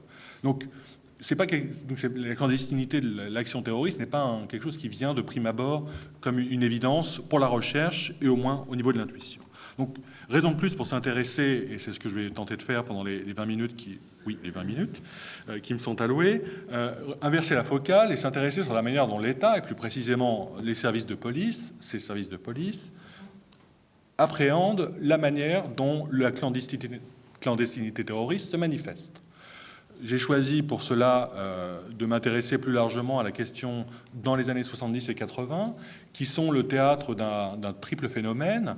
Tout d'abord, la résurgence, plutôt l'émergence d'un phénomène terroriste internationalisé, à la fois le fait d'organisations palestiniennes, souvent résumées sous le vocable terrorisme international, d'organisations d'extrême gauche comme Action Directe, les Brigades Rouges ou la RAF, ou d'extrême droite, ou encore les actions de terrorisme ethno-nationaliste, indépendantiste, comme l'action de TA, qui bascule entre la France et l'Espagne. J'aurai l'occasion d'y revenir. Donc, outre ce phénomène terroriste, se base en réponse à un double phénomène de coopération, une première forme de bilatérisation des échanges policiers et en matière de renseignement, qui réactive les coopérations antiterroristes qui étaient déjà nées à la fin du XIXe siècle et qui trouvent là un champ d'expression tout à fait neuf et original et qui devient une constante de leur action à partir de cette date jusqu'à nos jours. Et le phénomène original de la période, du début des années 70, plutôt de la fin des années 60 plus précisément, c'est un phénomène de multilatéralisation de la coopération policière, c'est-à-dire avec la naissance de clubs, les clubs s'appellent des clubs par leurs auteurs, le club de Berne tout d'abord, le club de Vienne ensuite, je reviendrai en détail évidemment sur ce qu'ils impliquent, et Trévis, qui est plus précisément la coopération institutionnalisée, institutionnalisation faible, des ministres de l'Intérieur des 9 États de la Communauté européenne à partir du mi-temps des années 70. Donc, avant de développer mon propos et avant de poser la problématique, deux réserves sur mon propos. Je vais m'intéresser avant tout sur la question de la police de renseignement. On a parlé beaucoup de police administrative depuis le début de la matinée, depuis le début de la journée. Je ne vais pas parler de police judiciaire, ou seulement de manière très incidente, peut-être en citant une ou deux notes. Et donc je vais rester vraiment sur les services de police et de renseignement en adoptant une perspective éminemment française. Je fais mes recherches sur l'histoire de la perception de la coopération terroriste à partir de l'exemple français. Et donc en m'intéressant notamment, on le verra, sur la question des coopérations nouées par la DST, la Direction de la surveillance du territoire, dont il a été question beaucoup ce matin, et de la Direction centrale des renseignements généraux. Mon propos s'arrêtera au mi-temps des années 80, à un moment où la question de la coopération policière devient un enjeu communautaire au niveau européen, au moment où toutes les réflexions qui sont menées depuis une quinzaine d'années sur la manière d'affronter en contexte coopératif, notamment au niveau multilatéral, se trouvent subsumées, je reviendrai sur le terme, se trouvent subsumées dans le cadre communautaire. On verra à quel point. Donc deux interrogations vont guider mon propos. Tout d'abord, essayer de comprendre comment les services de sécurité, comme ça qu'ils se dénomment en tout cas entre eux, donc les services de renseignement policier européens, on verra qu'il y a plusieurs exceptions de l'Europe selon les cadres de coopération qui naissent, comment ils appréhendent le terrorisme et plus précisément comment ils appréhendent la dimension clandestine de l'action terroriste. On a vu que ce n'était pas forcément une évidence, en tout cas du point de vue académique. Et dans la deuxième interrogation en tension, c'est comment la clandestinité de l'action terroriste interroge en elle-même la manière dont les services travaillent, pose les conditions de possibilité d'exercice du renseignement, mais aussi de son partage, à la fois en cadre bilatéral et à la fois en cadre multilatéral. Donc, de manière générale, l'internationalisation de l'action policière au tournant des années 70 est justifiée par les États eux-mêmes par l'internationalisation du terrorisme, de ces logiques d'action, de préparation d'attentats et de commission d'attentats, la question de la clandestinité apparaît de manière obscure. J'ai retrouvé la question du travail policier qui permet de détecter les affaires qui permet de travailler les affaires de terrorisme et revêt des aspects particuliers du fait d'un caractère présupposé clandestin de l'action. Alors, je vais citer une note de la DST, une note blanche de la DST du printemps 78 qui explore bien cette problématique. Donc, qui dit « Contrairement à la simple recherche criminelle en matière de droit commun, qui se circonscrit à un certain milieu relativement homogène et coupé d'appui extérieur, l'enquête dans le domaine du terrorisme international ne peut se limiter à la surveillance des groupes concernés et à l'éventuelle arrestation des auteurs d'actes terroristes. Elle se heurte très rapidement, soit aux difficultés de pénétrer les milieux terroristes, soit aux obstacles inhérents aux facilités de déplacement à travers les frontières, soit à l'impossibilité de cerner les milieux, intellectuels ou professionnels, susceptibles d'apporter même occasionnellement leur appui à tel groupe ou tel groupe terroriste. Je reviendrai plus précisément sur ce que ça implique pour l'action des services en contexte de coopération. Donc la DST d'insister forte de ce constat que seule une coordination et une centralisation des renseignements relatifs aux déplacements, aux activités et aux relations des groupes terroristes est à même de garantir l'efficacité de l'action. Et pour ce faire, la DST pose comme point d'entrée à la fourniture de ces renseignements les coopérations au niveau bilatéral et au niveau multilatéral. Donc, avant d'en venir à la question du bilatéral, arrêtons-nous sur la question du multilatéral, parce qu'il y a une appréhension assez particulière qui émerge de la clandestinité terroriste à ces niveaux-là. La coopération Trévi, qui naît à ce moment-là, qui est la coopération institutionnelle des ministres de l'Intérieur des 9 États de la Communauté européenne, naît en dehors des traités. Elle est proposée par le gouvernement britannique à un Conseil européen en décembre 1975. Elle est mise sur place à partir de 1976 et continuera jusqu'au traité de Maastricht. Cette coopération est intéressante parce qu'il s'agit d'une coopération politico-policière. Donc il ne s'agit pas à proprement parler d'une coopération secrète. En tout cas, tous ces niveaux ne sont pas secrets. Le premier niveau d'action, c'est un niveau de création de groupes de travail d'experts auxquels participent les membres des services, en l'occurrence pour la France, les membres de la DST et des RG. Ce groupe de travail d'experts échange des notes, rédige des exposés pour les séances de travail, qui sont là, soumis à la confidentialité et au respect du secret. Le niveau supérieur, le deuxième étage de la fusée, pour reprendre une expression maintenant usitée, c'est une question de la réunion des hauts fonctionnaires de police. Donc, on n'est plus au niveau des services eux-mêmes, mais au niveau des directions générales de police. En l'espèce, la France est représentée notamment par le directeur adjoint de la police nationale aux différentes réunions. Et le troisième étage, le niveau ministériel, donc les réunions ministérielles, les deux premiers types de réunions se tiennent 2 fois par an, le dernier échelon, 1 fois par an. Le niveau ministériel, lui, est semi-public, dans le sens où les ministres, à l'issue de chaque réunion, publient un communiqué sur l'état d'avancement des travaux qui ont été menés, mais aucun renseignement actionnable ou sur les organisations n'est produit à ce niveau-là. Donc on a une connaissance de l'existence de cette coopération par sa manifestation politique, mais son travail de fond, qu'il soit du policier ou réglementaire, comme en témoigne l'intervention des cadres généraux de police, demeure, elle, secrète. La coopération au niveau du Club de Berne est assez différente. Là, il s'agit d'une coopération entre services de renseignement purs. En l'occurrence, la France a des services de renseignement policiers. DST et RG sont tous les deux des services de police. ST, police judiciaire et police administrative, et RG uniquement en police administrative. Mais le cadre est extraordinairement différent.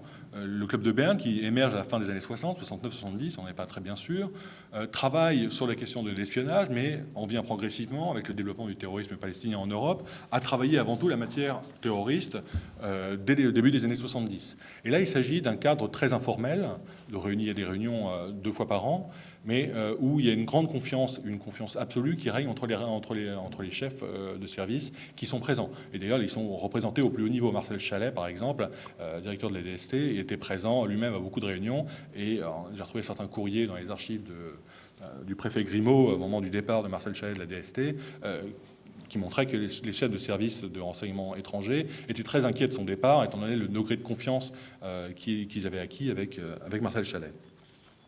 Le dernier niveau, le club de Vienne, qui est composé des services de police, de renseignement policier cette fois-ci, de 5 États de l'Europe, France, RFA, Italie, Suisse et Autriche, qui est né, lui, au lendemain de l'attentat de l'enlèvement d'Aldo Moro, notamment du fait, sous l'impulsion autrichienne, des services autrichiens qui avaient constaté qu'un certain nombre de bases arrières des Brigades Rouges étaient en Autriche, mais l'Autriche se trouvait à l'époque, n'était pas encore intégrée à la communauté européenne, et donc ne pouvait pas profiter des cadres de coopération qui étaient développés, en l'occurrence Trévis, et ne faisait pas non plus partie du club de Berne, d'où l'intérêt de créer un nouveau cadre de coopération. Donc, ce qui est intéressant, c'est de voir qu'il s'agit là aussi d'un cadre totalement informel, dans lequel seuls des échanges de renseignements et de points de vue sont proposés. Donc au niveau multilatéral, on se heurte à un problème, c'est la question des sources, évidemment. On a longuement parlé. Donc là, je vais surtout me baser sur la question de Trévis. On a un certain nombre de fonds qui sont ouverts, notamment les services de coopération technique internationale de la police, où il y a tous les dossiers préparatoires à Trévis sur les 30 ans de son existence qui existent, et qui permettent de comprendre la manière dont les services policiers appréhendent le terrorisme dans sa version clandestine. Tout d'abord, il faut considérer les services considèrent le terrorisme comme un phénomène politique, et la clandestinité ne joue finalement qu'un rôle secondaire. Elle n'est pas mentionnée comme une caractéristique proprement identifiée dans les premières notes, dans les premières années. L'adjectif est accolé à un certain nombre d'organisations sans qu'on puisse vraiment déceler de facteurs unifiants. Pourtant, en 1983, au moment où il y a une réflexion sur la manière sur ce que Trévis doit être, est-ce qu'il doit se limiter au terrorisme ou est-ce qu'il doit appréhender d'autres modes de violence politique, les services allemands rédigent un exposé et expliquent que le terrorisme, la principale caractéristique de l'organisation terroriste, c'est les malfaiteurs agissent dans la clandestinité ou essaient de rester inconnus. Donc c'est la seule occurrence de travaux, en tout cas de réflexion sur la question de la clandestinité que j'ai trouvée dans les archives. Alors ça ne veut pas dire que les terroristes n'agissent pas clandestinement. Et donc l'ensemble des rapports qui sont produits et des notes que produisent à la fois les services français et les services étrangers laissent avoir la clandestinité comme un art de la dissimulation. On a parlé beaucoup tout à l'heure de l'utilisation par les services secrets de faux papiers, mais c'est une question qui est vraiment importante pour les organisations terroristes, qu'elles soient d'extrême gauche. On voit que Action Directe, notamment dans son célèbre hold-up de Condé-sur-Lescaut, en août 1979, a dérobé notamment un certain nombre de papiers, de matrices de papiers d'identité vierge, qu'on a retrouvé après dans des caches de la RAF et qu'on a retrouvé dans des caches des Brigades Rouges. Donc, on peut avoir une histoire des relations aussi entre les groupes grâce à ça. C'est aussi le fait des organisations palestiniennes. On a une note de la PJ qui indique qu'on a retrouvé à un moment un ressortissant jordanien qui était arrêté par les douanes à Roissy, qui se dirigeait vers Francfort, qui cachait du Semtex dans un double fond d'une valise, un Semtex explosif évidemment, sous des friandises orientales, et aussi il était muni de 4 passeports. Il avait un passeport yéménite, mauritanien, jordanien et libanais. Et donc il y a déjà un vrai problème. Là où les choses se compliquent, et ce que permet de comprendre aussi les notes, c'est qu'on a non seulement les terroristes comme ceux d'Action Directe peuvent se procurer des faux papiers ou on les voler à des personnes et se faire falsifier leur identité en faisant passer pour quelqu'un d'autre, mais les organisations, notamment palestiniennes, peuvent se faire aider par des États sponsors qui leur fournissent des papiers, qui sont donc des papiers légaux, et donc qui bénéficient du doute de l'égalité accordée aux identités de ressortissants des États qui délivrent les papiers d'identité. Donc c'est un vrai problème qui est identifié à la fois par les services français et à la fois par les services britanniques, qui sont notamment touchés par un certain nombre d'actes de terrorisme libyen à la fin des années 70, au début des années 80, où ils ont retrouvé un certain nombre de passeports qui avaient été attribués dans les consulats totalement régulièrement, mais qui obstruaient la véritable identité des auteurs d'attentats. Bien plus, cette forme de clandestinité ouverte, finalement, peut profiter de la protection du droit international. Pour préparer les attentats, certaines missions diplomatiques de certains États, l'Irak notamment, la Libye l'a fait, utilisent la valise diplomatique pour faire transiter des armes. Donc là, on a, afin d'assurer la logistique terroriste et d'assurer son caractère secret vis-à-vis des États qui surveillent, on a une utilisation des protections du droit international, en l'occurrence la valise diplomatique. Si on resserre la focale, on s'intéresse plus spécifiquement, et je vais développer un seul exemple, sur la focale sur les relations bilatérales, on se rend compte que la clandestinité revêt un aspect plutôt non plus uniquement technique et opérationnel, comme analysé en cas multilatéral, mais un aspect politique. Je vais prendre l'exemple des relations franco-italiennes à la fin des années 70 ou au début des années 80. Il y a plusieurs exceptions qui circulent à ce moment-là de ce qu'est la clandestinité terroriste. Pour les renseignements généraux, les clandestins, et c'est spécifiquement dans les notes de renseignement que j'ai pu retrouver, à la fois dans les archives de l'intérieur et aussi dans les archives du Quai d'Orsay, les clandestins sont les membres des Brigades Rouges qui viennent en France se réfugier pour préparer des attentats, ou qui viennent préparer des attentats en Italie, ou qui viennent donner un coup de main aux copains d'Action Directe pour commettre des attentats en France. Mais à la fois aussi, à la fin des années 70, il y a une autre lecture qui se développe, et c'est une lecture qui sera privilégiée par le pouvoir politique après l'arrivée au pouvoir de François Mitterrand, c'est la clandestinité d'anciens brigadistes ou d'anciens membres de Primina Alinea qui se réfugient à Paris clandestinement, qui gardent leur clandestinité, non pas pour commettre un attentat, mais pour pouvoir au final sortir de la clandestinité. Et donc il y a cette double exception, une clandestinité offensive et une forme de clandestinité défensive qui coexistent entre les deux, qui coexistent dans un même État à une même époque. Évidemment, les autorités italiennes n'appréhendent que la lecture sécuritaire de la clandestinité. Elles refusent, elles refusent l'existence officiellement de la deuxième forme de clandestinité. Donc ça crée une crise politique à partir du moment où le pouvoir socialiste refuse d'extrader tous les terroristes demandés par les autorités judiciaires italiennes. Donc du fait de ce jeu sur la notion même de clandestinité, on a une crise politique qui naît entre 81, les repentants souhaitant sortir de la clandestinité, bénéficiant de ce qu'on a appelé de la doctrine Mitterrand, dans sa première formulation en 81, qui est ouverte un peu à tout le monde, et en 85, qui est restreinte à ceux qui n'auraient pas commis de crime de sang. Voilà. Donc il y a vraiment deux versions. Donc, au-delà de ces images de la clandestinité, il y a tout aussi une ingénierie, ce que j'appelle une ingénierie de la contre-clandestinité qui se développe au niveau coopératif dans les années 70 et 80, qui prend plusieurs atours. La première revendication, la première affirmation de ça, c'est la question de l'échange de renseignements. Je reviens sur la note de la DST au début de mon propos. La question du partage du renseignement, de l'échange du renseignement, devient un mode d'action des services à part entière. N'est plus une force d'appoint pour se procurer du renseignement, mais devient le partage. L'action des services amis, alliés, devient une source à part entière du renseignement. Donc ce renseignement, en l'occurrence, pour percer la clandestinité des organisations terroristes, il s'intéresse notamment à la fois à la question de leurs identités, on parlait des falsifications, mais surtout aussi de leurs déplacements.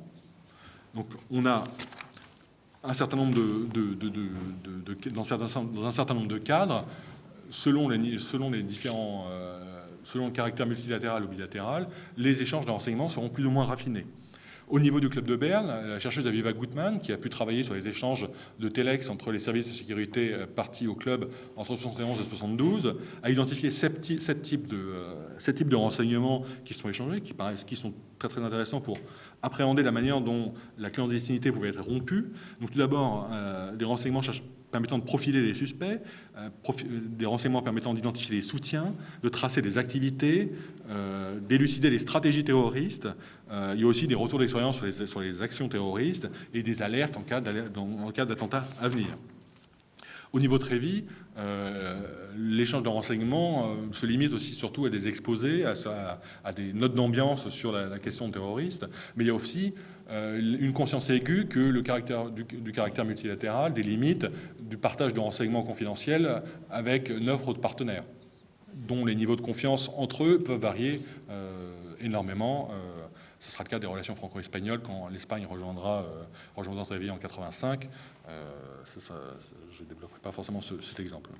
Mais donc du coup, Trévi travaille aussi à un certain point à favoriser une meilleure bilatéralisation des renseignements, notamment en insistant dans ses travaux sur l'échange de renseignements sur certains types de renseignements précis, notamment sur les véhicules volés, les billets de banque en provenance d'une rançon ou d'un vol, les passeports et d'autres documents d'identité officiels volés, perdus ou falsifiés, ainsi que les armes à feu volées. Donc tout ce qui permet d'identifier l'action des organisations. La particularité, c'est les questions de l'échange de renseignements, c'est une constante dans tous les cas de coopération, qu'ils soient multilatérales ou bilatérales. C'est une devient absolument constante. Là où Trévi manifeste son originalité, et du coup le caractère politico-policier de l'action est intéressante, c'est dans les travaux normatifs qu'il va commencer à engager pour rompre la contre-clandestinité, pour rompre la clandestinité des organisations terroristes. Je vais me concentrer sur 2 points. Je vais aller très vite. Il y a deux travaux qui sont menés entre 79 et 84. Le premier concerne la volonté de création de papier d'identité infalsifiable. Alors, effectivement, le problème ne sera évidemment pas résolu à Trévi, mais il y a un certain nombre d'exposés qui sont créés au niveau des experts qui rédigent des études. Les hauts fonctionnaires approuvent ces études et proposent des recommandations au ministre d'approfondir la réflexion. Donc, on a tout un cadre administratif qui se met en branle à ce moment-là. Et la deuxième branche de réflexion, c'est sur la question de la transmission, ou en tout cas de l'échange de données biométriques, en l'occurrence les empreintes digitales. Donc il y a toute une réflexion au début des années 80 sur comment collecter les empreintes digitales, à la fois au point de vue technique, mais est-ce qu'on peut partager aussi les empreintes digitales? Est-ce que ça pose pas un problème? Et c'est la question aussi en filigrane à la question des falsifications d'identité, donc de transmission des informations sur les passeports et sur les identités. Il y a un enjeu de protection des données personnelles qui émerge à ce moment-là, qui est traité en tant que tel par les États partis à la coopération Trévi.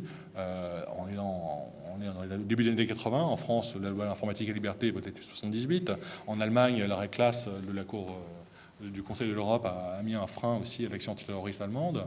Donc il y a une vraie réflexion de fond sur la manière de rompre la clandestinité, de faire apparaître au jour les organisations terroristes, mais il y a aussi une réflexion juridique sur les limites à apporter à cette même action. Est-ce que les services de police, qui normalement agissent dans un cadre légal, en fonction du code de procédure pénale, est-ce qu'ils peuvent tout faire? Est-ce qu'ils peuvent tout partager? Il y a une vraie réflexion à ce niveau-là. Et dans ce cas-là, s'ils peuvent partager, et ce sera la réflexion dans la seconde moitié des années 80, au moment où ces sujets sont récupérés avec la création du marché unique, avec la création de l'espace de Schengen, et donc la question de la fin des contrôles aux frontières. Comment contrôler efficacement? Et si on contrôle et qu'on échange des renseignements, quelle garantie de sécurisation des renseignements échangés, notamment sur les empreintes digitales et les papiers d'identité, quel degré de confidentialité et de sécurité on peut garantir.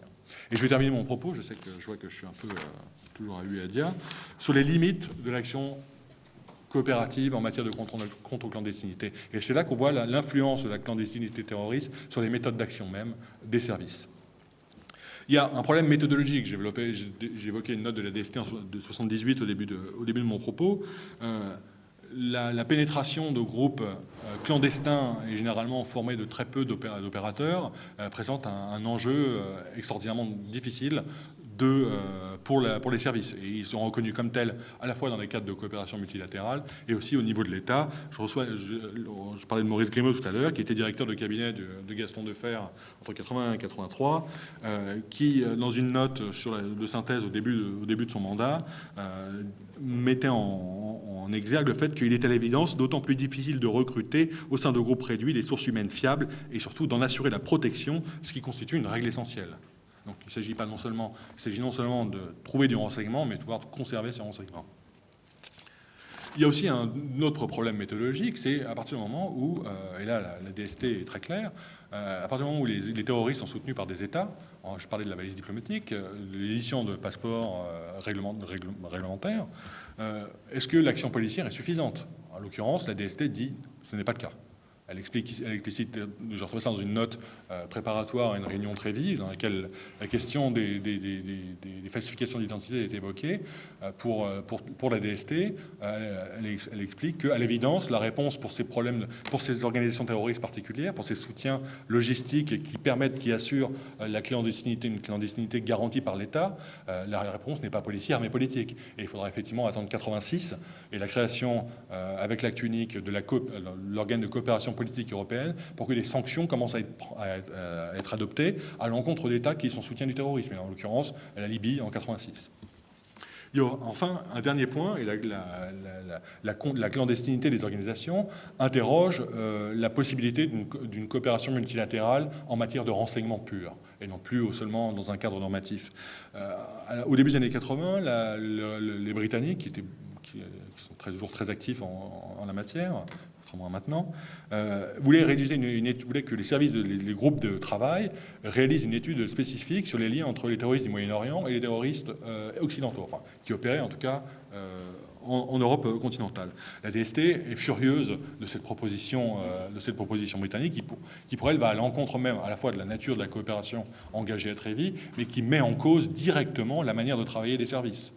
Elle explique, je vais terminer là-dessus, les questions posées par la présidence britannique qui concernent les domaines extrêmement sensibles de la recherche du renseignement sur les activités terroristes internationales, le nombre de ressortissants des pays de la communauté entraînés au Moyen-Orient, les localisations des camps d'entraînement, etc., font l'objet de recherches de vérification extrêmement difficiles sur la base de renseignements et de recoupements presque exclusivement par l'intermédiaire de sources humaines particulièrement vulnérables qu'il convient de protéger impérativement. Sous-entendu, le partage de ces renseignements, la mention même qu'on est capable d'investiguer sur ces questions n'a pas sa place dans un contexte multilatéral. Dans un contexte bilatéral peut-être, avec un service ami particulièrement proche, oui, mais pas en contexte multilatéral où un cloisonnement, une confidentialité n'est jamais vraiment garantie. On ne sait jamais qui est toujours présent. Et donc la clandestinité des organisations terroristes, la difficulté méthodologique qu'elle pose, nécessite en retour à la fois une action fine et sensible des services au niveau national, une action fine et sensible au niveau international de protection des sources et de protection des informations, et surtout un cloisonnement total au niveau national et au niveau coopératif entre les différentes instances qui se chargent de la coopération antiterroriste. Voilà.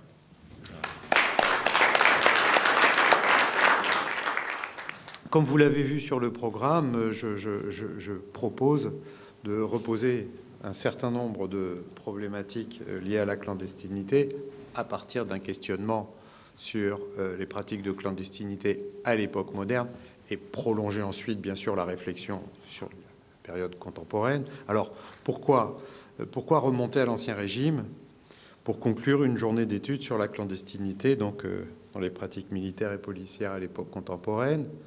Alors bon, il y a une raison qui vient à l'esprit de tout le monde, c'est parce que je suis moderniste. Mais bon, on peut quand même essayer de trouver une raison un petit peu plus élaborée et un petit peu plus justifiée scientifiquement. Parce que la problématique de la clandestinité, à l'époque moderne, se pose avec la pureté originelle des époques fondatrices.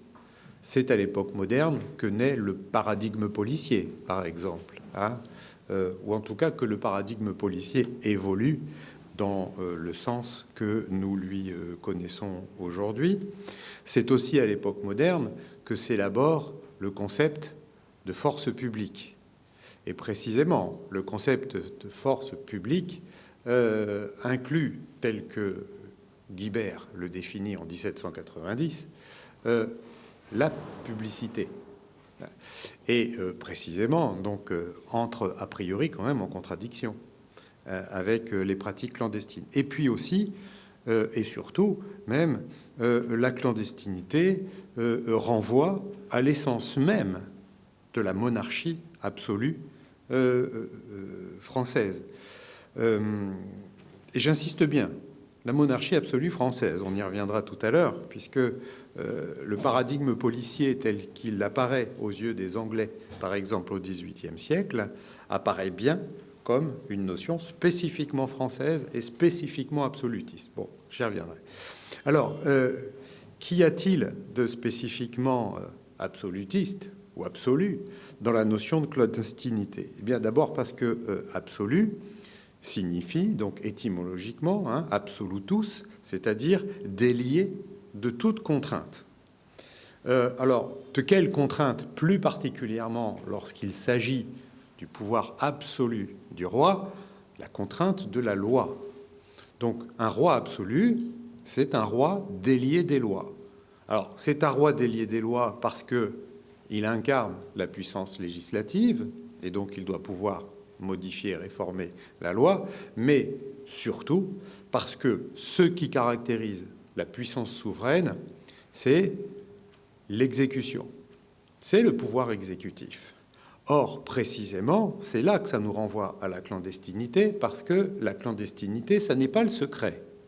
La clandestinité, elle, se développe dans le registre de l'action. La clandestinité, c'est le régime, enfin, c'est une façon de mener une action secrète. Et donc, il y a cette dimension qui est très importante, je crois, dans la notion de clandestinité, qui est la dimension opérative. Alors, qui a quand même été explorée tout au long de la journée. Et cette dimension opérative ou exécutive, eh bien, c'est elle qui est au cœur de la définition de la monarchie absolue. Et qu'est-ce qui incarne, justement, précisément, à partir du XVIIe siècle, qu'est-ce qui incarne précisément le pouvoir absolu du roi? Alors, c'est plusieurs concepts, notamment le concept d'extraordinaire, c'est-à-dire d'agir de façon extraordinaire, c'est-à-dire contre, enfin, ou en marge de la loi. Et pourquoi, par exemple, c'est la Bastille qui, le 14 juillet 1789, incarne le pouvoir absolu du roi? Parce que la Bastille est au cœur du dispositif policier. La Bastille est au cœur du dispositif policier parce que l'emprisonnement n'est pas un mode ordinaire ne s'inscrit pas dans les usages de la justice pénale. Lorsque quelqu'un est condamné, il n'est pas condamné à des peines de prison sous l'Ancien Régime.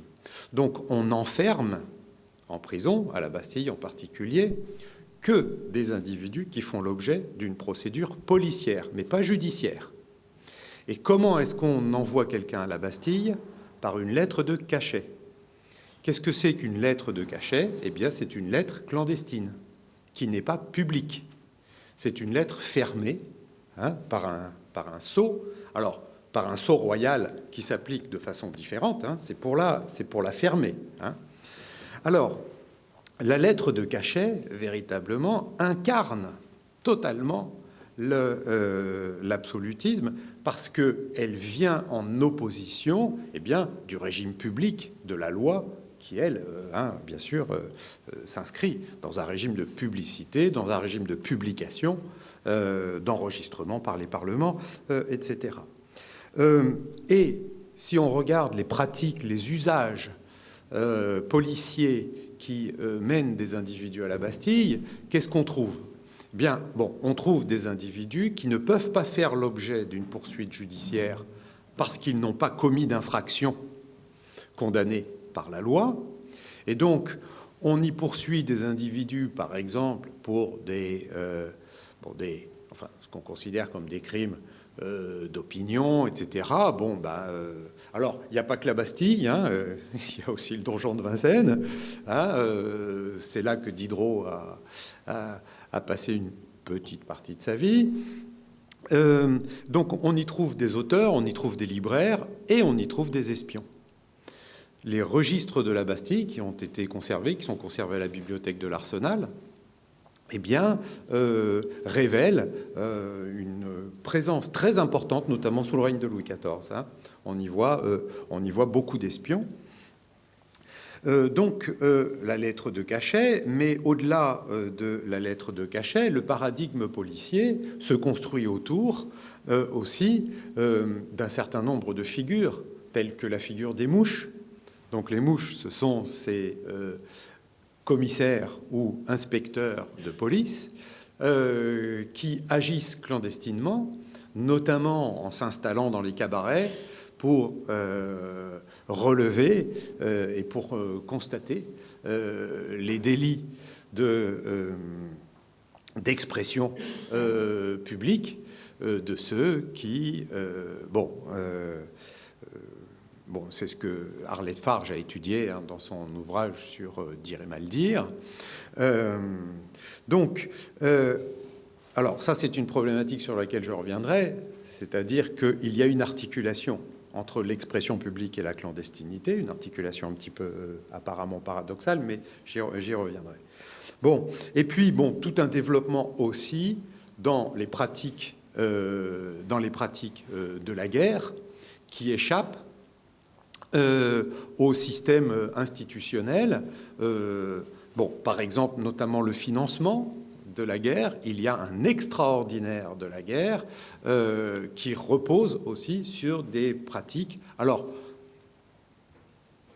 le mot clandestin est peut-être un peu fort, en tout cas, qui échappe au circuit institutionnel ordinaire. Et puis enfin, le régime diplomatique.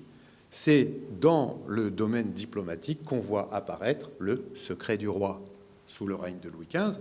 Le secret du roi, donc, c'est une sorte de cabinet en parallèle des institutions, bon, des départements. Bon, on ne peut pas encore vraiment parler de gouvernement à cette époque, mais bon.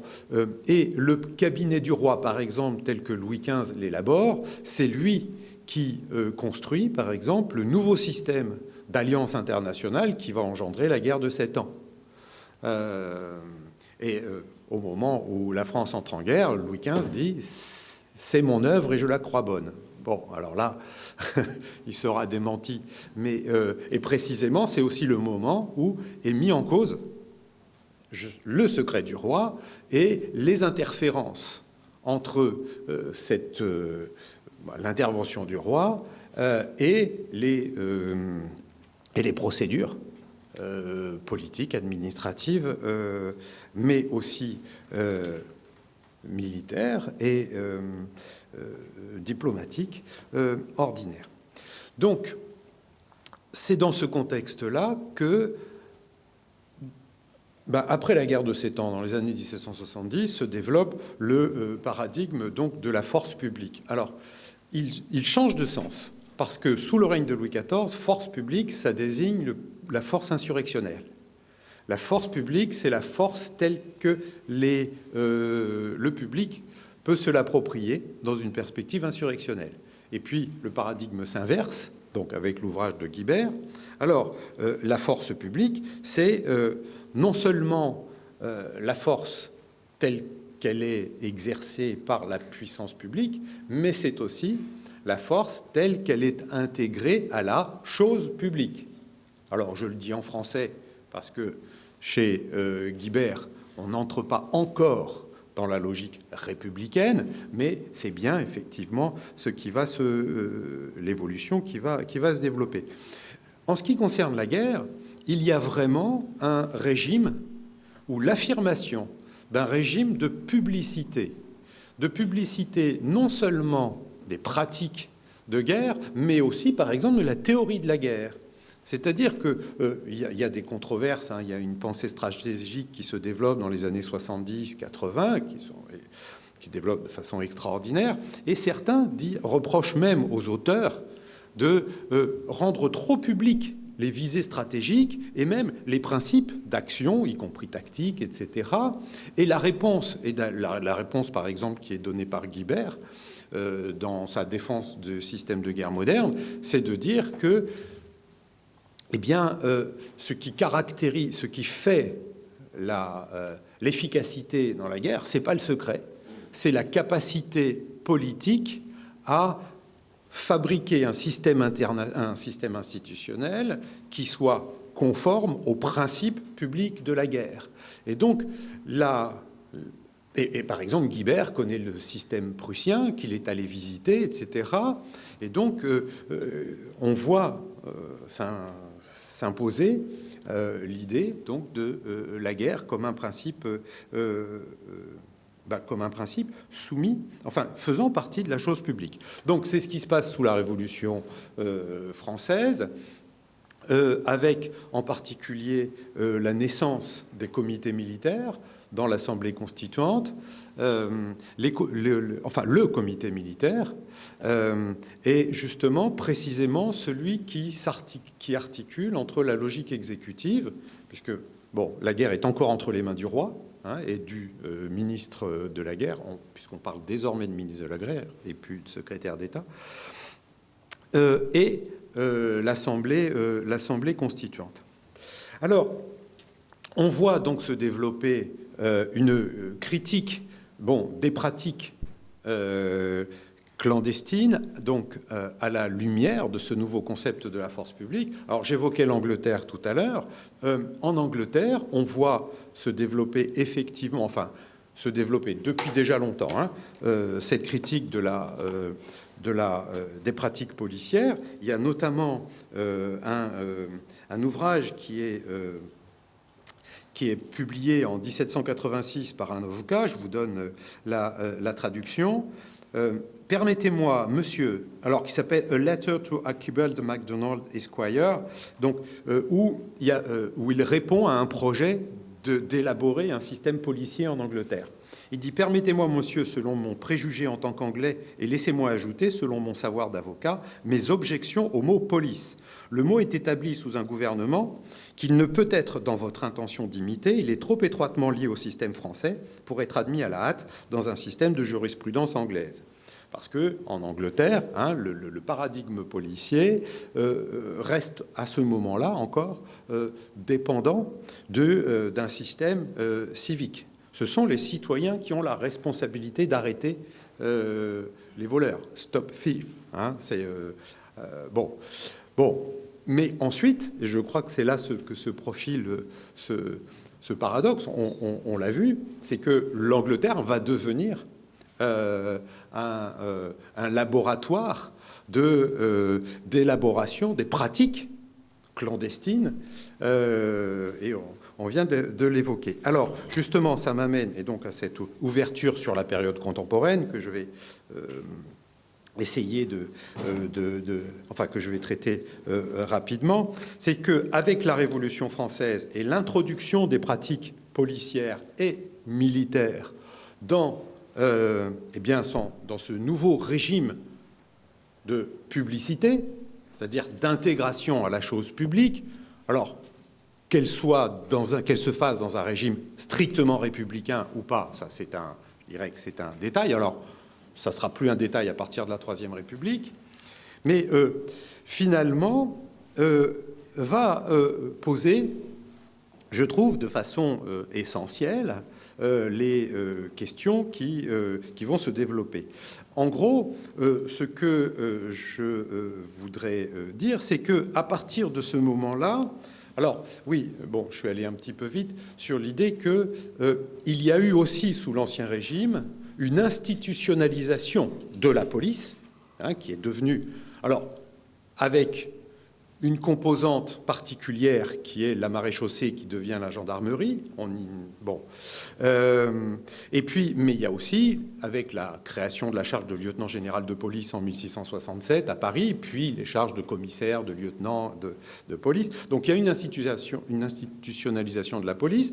Il y a une institutionnalisation aussi des lettres de cachet, qui ne sont plus, à partir d'un moment, qui ne sont plus manuscrites, qui sont pré-rédigées. Bref. Et donc, finalement, là, on entre dans une logique opérationnelle. Et cette articulation des deux logique politique et logique opérationnelle, va devenir, je crois, une problématique importante. Alors, avec la Révolution française et l'Empire, la question qui va désormais se poser, c'est justement la question de l'articulation de la pratique clandestine avec la force publique en tant qu'elle est insérée donc dans la chose publique. Eh bien, à partir de ce moment-là, on n'entre plus dans une logique d'opposition antinomique, d'opposition radicale entre clandestinité et force publique, mais je dirais dans une relation dialectique.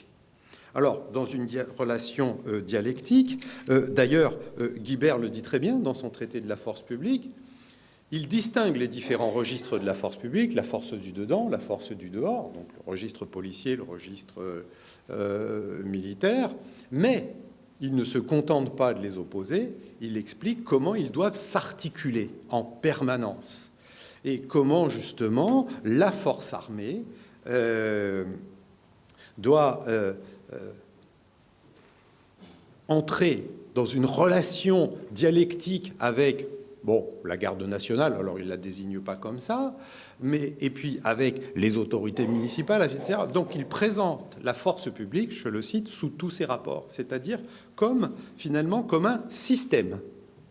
Eh bien, c'est ce qui va se développer ensuite. Alors, on va voir se développer cette relation dialectique entre clandestinité et publicité, par exemple, dans la question de l'esprit public, qui apparaît sous l'Empire.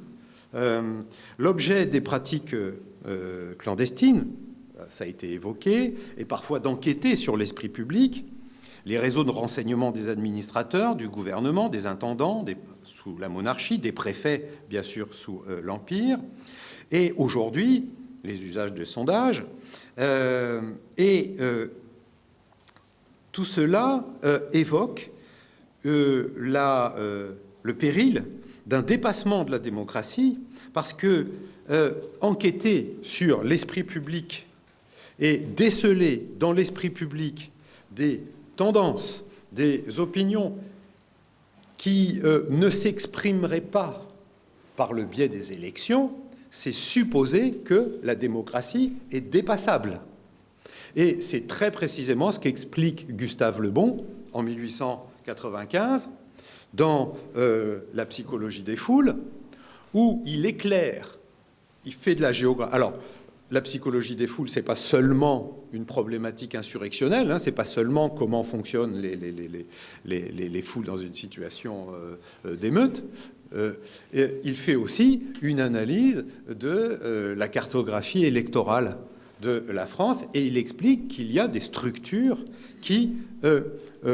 des infrastructures qui expliquent le vote. Je le cite, « Les phénomènes sociaux visibles paraissent être la résultante d'un immense travail inconscient, inaccessible le plus souvent à notre analyse. » Et donc là, ce qu'il postule, c'est le dépassement, bien sûr, de la démocratie. Voilà pourquoi l'analyse de l'esprit public, alors, la recherche de ce qui structure l'esprit public, eh bien, apparaît comme une menace, comme quelque chose qui transcende la démocratie. C'est exactement ce que l'on dit aujourd'hui des sondages et aussi de l'usage. Bon, je ne veux pas... vous voyez l'affaire des sondages de Nicolas Sarkozy, etc. L'usage des sondages par le pouvoir exécutif, tout ça apparaît effectivement comme un dépassement, un risque de dépassement de la démocratie. Et donc on le voit on voit bien cette relation dialectique entre la clandestinité et la publicité. Cette relation dialectique, on la retrouve bien sûr aussi dans l'action publique. Alors, il y avait toute une part dans ce colloque de problématiques de conservation des archives, c'est-à-dire que une action clandestine, alors un certain type d'action clandestine est potentiellement accessible à la publicité, enfin potentiellement. Et donc, d'ailleurs, ça distingue, je dirais, deux types de clandestinité. D'une part, la clandestinité qui n'est pas destinée à être un jour accessible à la connaissance publique, et une autre qui l'est potentiellement. Et donc, c'est différents types d'actions. Alors, là, on entre dans cette relation dialectique. Eh bien, elle se pose de façon particulièrement sensible pour, bien sûr, l'armée. La question de l'armée, qui se pose, bien sûr, à partir de la Troisième République, avec un point d'appui qui est la clandestinité comme mode d'action, qui n'est pas nouveau, mais par ailleurs, justement, une insertion paradoxale de la sphère militaire dans la chose publique. C'est précisément ce qu'explique le colonel Denfert-Rochereau en 1873. Donc, Denfert-Rochereau, suite à la loi de 1872, qui retire aux militaires le droit de vote, et qui les exclut donc de la sphère civique, ce contre quoi s'insurge le colonel Denfert-Rochereau, qui lui revendique hein, son attachement au principe de la République. Alors, je le cite, « Rien ne nous paraît plus faux que la pensée de laisser la plus grande partie des citoyens étrangères aux questions militaires et les militaires, d'autre part, étrangers aux questions politiques. » Lui, il plaide pour l'insertion pleine et entière de l'armée dans la chose publique parce que, dit-il, si on exclut les militaires de la chose publique, eh bien, on construit le risque de la constitution de la sphère militaire comme un cercle fermé, agissant clandestinement, ou en tout cas, enfin, voilà, et se refermant sur elle, et donc sortant justement de la chose publique. D'une certaine façon, ce qu'il préfigure, c'est l'affaire Dreyfus, c'est des choses comme ça, où effectivement on voit se réaliser ce risque. Alors, à partir de ce moment-là, la question de l'insertion de l'armée dans la République, eh bien, pose en permanence, à partir de la logique opérationnelle, hein, eh bien, un risque qui est aussi qui devient non seulement institutionnel, mais aussi politique. Alors, on l'a vu dans l'entre-deux-guerres, hein, avec justement cette dialectique, par exemple, hein, de la lutte contre la clandestinité communiste, qui finit par s'inverser, puisqu'elle produit des actions elles-mêmes clandestines, bon, le réseau Corvignol, etc. Bon, on n'y reviendra pas. Et donc, et aussi, bien sûr, ce moment essentiel de la Seconde Guerre mondiale, bien sûr, où la clandestinité devient le fondement d'une reconstitution institutionnelle, etc. Alors, pour dire qu'on est vraiment dans une relation dialectique, eh bien, c'est ce pays, la France, hein, qui se reconstruit à partir de réseaux clandestins, à partir, là, cette fois, de la publicisation de réseaux qui étaient clandestins, l'intégration, par exemple, hein, des FFI dans les cadres militaires, etc. Enfin, bon, voilà. Et finalement, c'est ce pays-là qui va se trouver confronté, ça a été évoqué à l'instant, eh bien, aux guerres d'indépendance, qui elles-mêmes sont structurées, hein, par des réseaux clandestins. Alors, je vais... et ça se développe, alors, pas seulement dans les guerres d'insurrection, enfin, pas seulement dans les guerres de contre-insurrection, mais il y a aussi, on voit apparaître dans les années 50, par exemple, dans le concept de défense en surface, le contexte de la guerre froide, hein, est lui-même générateur, hein, de cette interférence entre guerre et police, notamment dans le domaine du renseignement, etc. Et le concept de guerre en surface, il intègre totalement cette dimension, hein, de lutte contre la clandestinité, mais également d'action clandestine. Bon. Alors, et puis je terminerai, pour évoquer, j'avais promis d'aller vite, c'est pas vrai. Je terminerai pour évoquer aussi, dans cette logique opérative, les logiques technologiques. C'est-à-dire que les technologies font aussi, ont une influence sur le registre de la clandestinité, parce qu'elles modifient les données. Donc, alors, l'aviation, hein, mener une action clandestine, c'est mener une action qui ne soit pas repérable depuis un avion. Et puis, aujourd'hui, avec aussi, là, on monte d'un niveau avec la détection satellite. Donc, là, on a des éléments technologiques qui modifient, qui ont un impact sur le régime de clandestinité, et puis bien sûr Internet, et tout ce qui relève du cyber, où là, et là je m'arrêterai là-dessus, où là justement précisément cette dialectique clandestinité-publicité se rejoue de façon particulièrement sensible. Quel est une des plus grandes menaces portées par le cyber? Eh bien, c'est l'introduction d'actions clandestines dans le régime politique public, c'est-à-dire la manipulation de l'opinion. C'est ce qu'on a vu sur les Macron Leaks, etc., sur les intrusions russes au moment de l'élection américaine, etc., ce qui montre bien justement que la clandestinité, ça n'est pas seulement un registre d'action autodéfini, mais c'est aussi un registre d'action, mais c'est aussi, et je conclus là-dessus, un enjeu politique, parce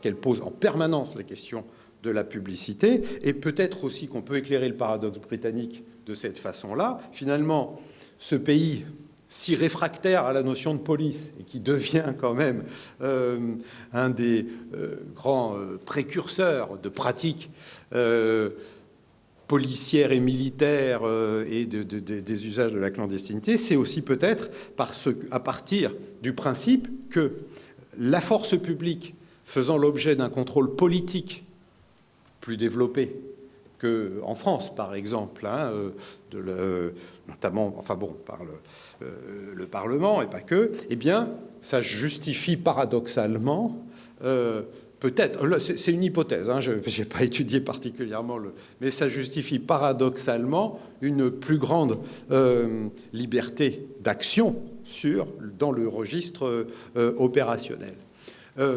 Alors qu'en France, je dirais que c'est peut-être l'inverse qui se joue. Donc voilà ce que je voulais dire par la présentation de cette relation dialectique entre publicité et clandestinité. Voilà. Et puis j'ai complètement raté ce que j'avais. Bon, voilà.